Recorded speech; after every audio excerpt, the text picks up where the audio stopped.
السلام علیکم ورحمۃ اللہ وبرکاتہ۔ میں ہوں اولا مصطفیٰ اور آپ دیکھ رہے ہیں میرا یوٹیوب فیس بک چینل پیام اسلام، جس پہ درس قرآن کا سلسلہ میں آج ہمارا سبق ہے سورۃ البقرہ کی آیت نمبر 177۔ اس آیت مبارکہ کو آیت البر بھی کہتے ہیں۔ اس کا شان نزول کچھ اس طرح سے ہے کہ نبی اکرم صلی اللہ علیہ وآلہ وسلم سے ایک مرتبہ حضرت ابو ذر غفاری رضی اللہ تعالیٰ عنہ نے دریافت فرمایا کہ یا رسول اللہ ایمان کیا ہے؟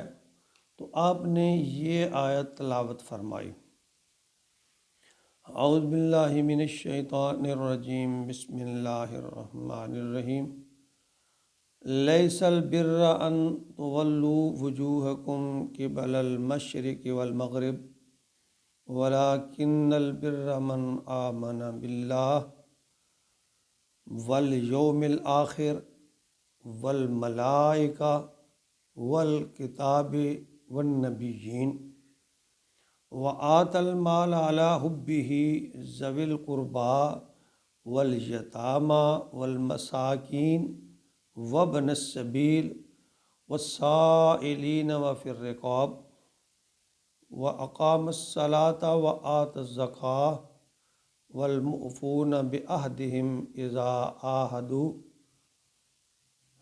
والصابرین فی البأساء والضراء وحین البأس اولئک الذین صدقوا واولئک هم المتقون۔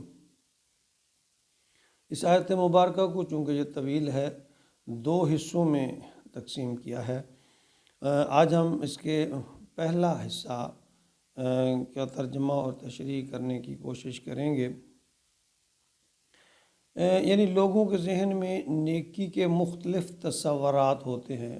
ہمارے ہاں بھی ایک طبقہ ہے جس کا نیکی کا تصور بس یہ ہے کہ سچ بول لو، کسی کو دھوکہ نہیں دینا چاہیے، کسی کا حق نہیں مارنا چاہیے، یہ نیکی ہے۔ بس باقی کو نماز روزہ کی پابندی کو کرے نہ کرے، کوئی اتنی اس کی وہ اہمیت نہیں دیتے۔ یعنی ایک طبقہ وہ ہے جو چور اچکے ڈاکو بدماش وہ لوگ ہیں، اور ان میں سے کچھ لوگ ایسے بھی ہیں جو یتیموں اور بیواؤں کی مدد بھی کرتے ہیں، اور ایک عمر کے لیے نیکی شمار کیا جاتا ہے۔ تو اسی طرح کچھ اور بھی لوگ ہیں جو نیکی کا، اس آیت میں نیکی کا صحیح جو تصور ہے وہ اللہ رب العزت نے بیان کیا ہے۔ ہمارے ہاں جو مذہبی طبقات آج کل ہیں، ان میں ایک طبقہ وہ ہے جو مذاہب کو کے ظاہری یعنی جو چیزیں ہیں ان کو لے کر بیٹھ جاتا ہے، اور اس کی جو روح ہے اصل اس سے ناشنا ہے۔ تو ان کا حال یہ ہوتا ہے جب مچھر چھانتے ہیں اور سموچے اونٹ نکل جاتے ہیں، یعنی دوسرے لفظوں میں کہ ہاتھی اور اس کی دم کی مثال ہے۔ یعنی ان میں اختلاف کی نوعیت جو ہے وہ مثلا یہ ہوتی ہے کہ جی رفع دین کے بغیر نماز نہیں ہوتی، یا تراویح 8 ہیں یا 20 ہیں، باقی یہ سودی کاروبار ہیں، یا تم بھی کرو ہم بھی کرتے ہیں، بس چلتا ہے یہ دنیا میں۔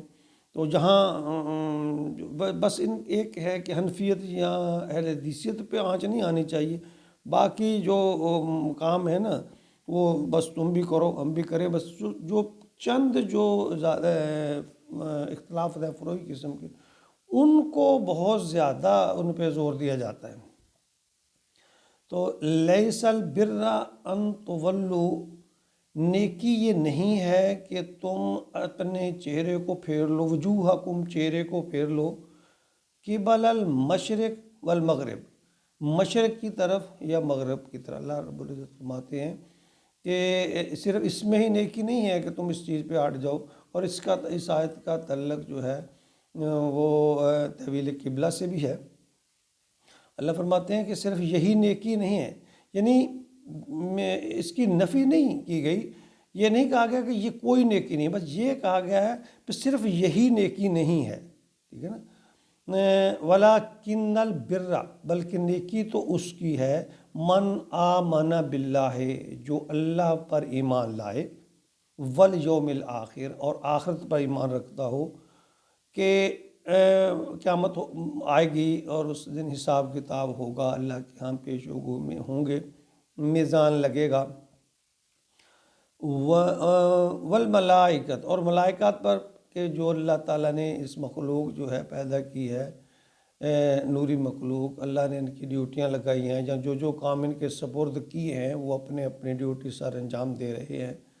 والکتاب، اور کتابوں پر ایمان، ان خاص طور پہ 4 کتب تو سماویہ تو ایسی ہیں جو مشہور ہیں، اور ان کے علاوہ جو صحیفے ہیں جن پر ایمان رکھتا ہو، والنبیین، اور ایمان رکھتا ہو نبیوں پر، ایک نبی پر نہیں، یہاں تذکر نبیین، یعنی سب نبیوں پر، جو اللہ کے نبی بھیجے ہوئے ہیں سب پر وہ ایمان رکھتا ہو۔ تو یعنی اس میں یہ چیزیں جو ہیں، ساری چیزیں مل کے یہ ایمانیات ہیں ہمارے ہاں جو ہے نا۔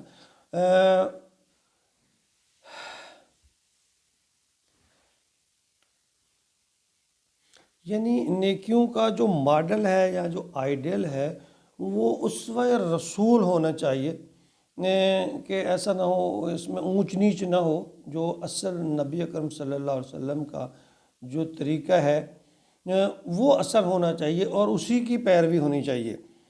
تو یعنی اسوہ معتدل راستہ جو نبی اکرم صلی اللہ علیہ وسلم نے اختیار کیا ہے وہ ہونا چاہیے۔ نیکی کے ظاہر کے لیے ہم آپ ہی کا معیار جو ہے نا وہ اس کو معیار سمجھیں، نبی اکرم صلی اللہ علیہ وسلم کے طریقے کو، وہ سیرت کو، اسی کو معیار سمجھیں۔